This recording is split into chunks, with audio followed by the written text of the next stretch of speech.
Hi, you're with Julian on the brown note and a perfect 10, which is I haven't done one for ages, but an album that has stuck with me for a very long time and that I feel is worthy of 10 out of 10 status. To be clear, it's a bit of an oxymoron, if that's the correct word, which itself is ironic.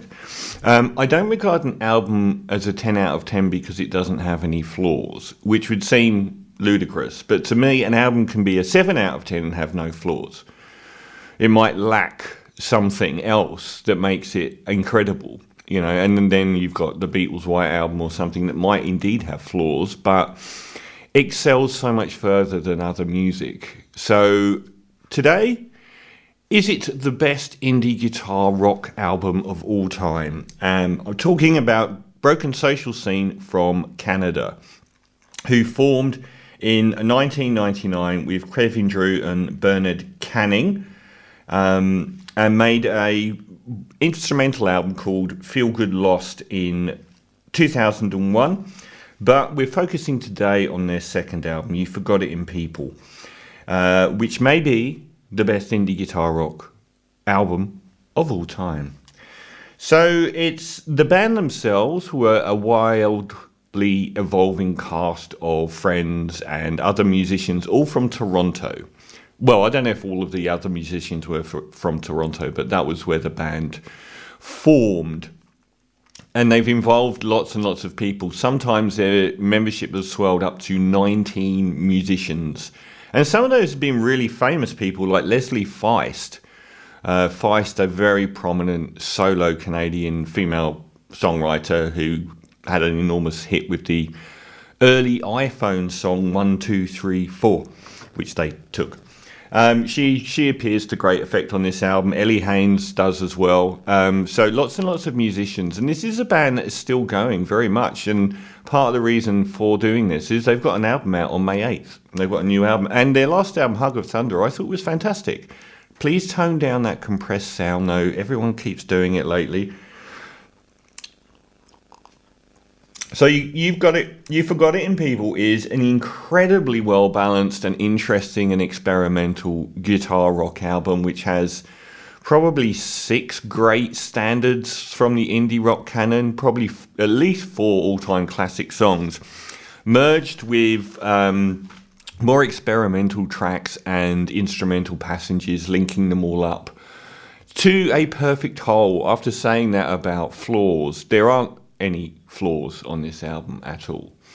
And the other part about the album as well is they don't, even though the album itself is adventurous, the songs inside it rarely hew to verse, chorus, bridge, verse, chorus.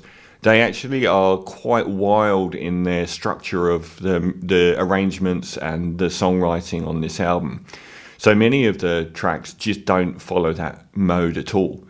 So we kick off with Capture the Flag. The patriotic Americana iconography is actually all over the album when it comes to the song titles and the mood. It is the most Pacific Midwest, i.e. Seattle, Canada area indie rock album ever made. And it is an ambient drone instrumental that's quite sparkling and only lasts for a couple of minutes as an intro, and they do the same at the other end of the album as an outro. I'm getting my phone picking up. Then we get into the album proper with Casey Accidental, and that is a great example of how the band doesn't rely on traditional song structure at all. One of about 6 standout songs on the album. It's got this galloping, crushing beat, huge indie guitar lines, and the vocals only really, it's like the whole thing's collapsing. It's like a finale of an album, the music finale where the band are thrashing around on stage. And the vocals sort of arrive towards the back half of the song. The playing on the album throughout, particularly people like bass players and drummers, the drumming on this track is fantastic. It reminded me a little bit of Seagull from Ride, as they did the same thing where they opened their debut album Nowhere with a track that sounded like the finale of the album where the band was finishing their live concert. It's very, very good, and Stars and Suns follows that, another standout. There's quite a wide variety of sounds here, and this one is a much more low-slung, leisurely full sound, reminding me a bit of the Smashing Pumpkins' 1979. And the bass line is terrific, and the vocals throughout this album, whether they're the more low-key vocals from the guys or the female vocals, are really actually on point all the time. There's a great low-key vocal throughout, and that's the first full vocal on track 3. And it rides the groove for the entirety of its 5 minutes. And at the end, we've got this very sort of New Order-esque choppy guitar playing that reminded me of Bernard Sumner.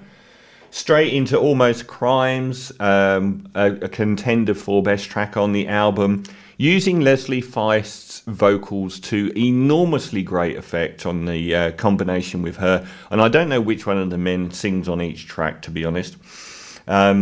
Gorgeous electric guitar rush at the start is absolutely sublime. Opening with You're Like the Messiah, Pal, Little Kingdoms in Your Chest.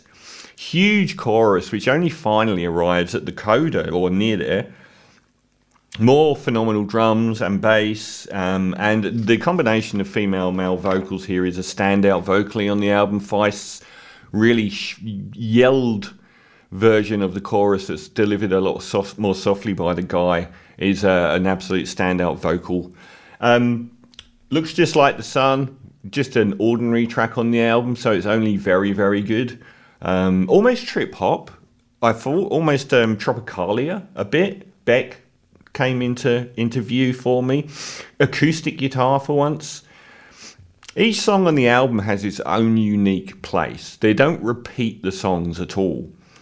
And then it goes into an instrumental Pacific theme, which follows on. The album sequencing is superb. It follows on the same vibe from the previous track. Then we get to another of the most standout tracks and one of the most covered, Anthems for a 17-Year-Old Girl. Emily Haynes' solo vocal is very well regarded. And again, it's structurally amazing. The whole song is a coda. But it's a coda built on chants. And there's about 3 different chants that happen throughout the song. And it's very easy to understand what the song's about. Well, Anthems for a 17-Year-Old Girl. Used to be one of the rotten ones, and I liked you for that. Now you're all gone, got your makeup on, and you're not coming back. Looking back at her goth friend at school, or maybe herself. It's an unforgettable flow that grows and grows throughout. Almost a Baroque waltz, really. Another contender for best track on the album. Cause Equals Time. A great indie groove. And the most political lyric, but it's also a fascinating lyric because it defies explanation. And the more you stare at the lyric, the less it seems to be about anything you can specifically point your finger at. It's very enigmatic. And another Hall of Fame indie rock song. And it churns towards the end as well. These songs do develop very, very well. There's some drum programming for once on late 90s bedroom rock for Missionaries, which is a bit more post-rock, and some of the guitars on it remind me of Mogwai.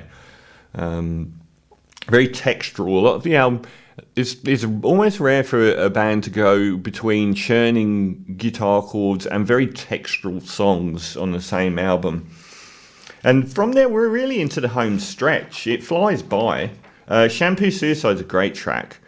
The most pumpkin sounding probably of all of them. The guitar, phasing guitar, which is these little noodles, is absolutely superb. It's almost like the whitest reggae song ever made. And the voices here are used as additional instruments that sort of add flavour as the track progresses. Probably the last greatest song on the album, Contender, and one that's been used in multiple films, is Lover's Spit. It's a gorgeous, grandiose piano ballad. Almost reminds me of Plain Song by The Cure. It's very stately, it's very elegant, it's very wistful and melancholy. And it's got this wall of synths quietly backing up the whole thing. And the vocals, again, just pitch perfect, even if they're fairly quietly sung by the guys. They have quite a lot of range in their delivery. It did remind me a little bit of the where the cascading guitar line comes in of Hobart Paving by the Smashing Pumpkins.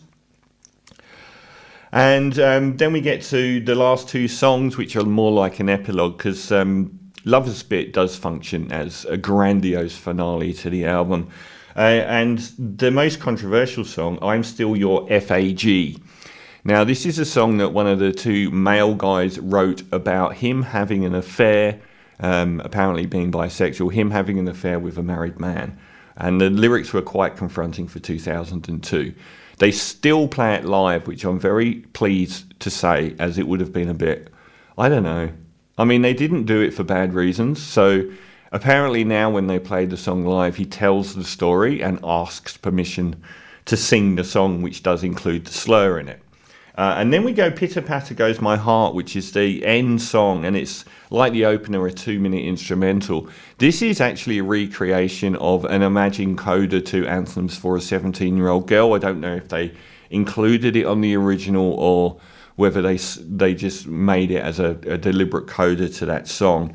There isn't, after what I said at the start, a flaw on this album. It's very easy to listen to. It gets churning and grungy at times, very pleasant and dreamlike at times. The lyrics and vocals and bass playing and drum playing throughout are fantastic. The guitar, use of electric guitar, whether it's churning chords or very sort of elegant textural flourishes on songs, is fantastic. The band has made many a great album since, but this is absolutely one of the pinnacle albums, up there with the likes of The Moon and Antarctica or Source Tag and Codes. There was a raft of albums from 2000 to 2005, particularly American alt-rock indie albums, that makes me think that's the best time ever for American indie and alt-rock music. Some people would say grunge, but I just think there's so many classic albums that came out in that era. And this is absolutely at the top of the tree. So a potential contender for the greatest indie rock album of all time. You Forgot It in People from 2002 from Broken Social Scene. Good luck with your new album, a 10 out of 10.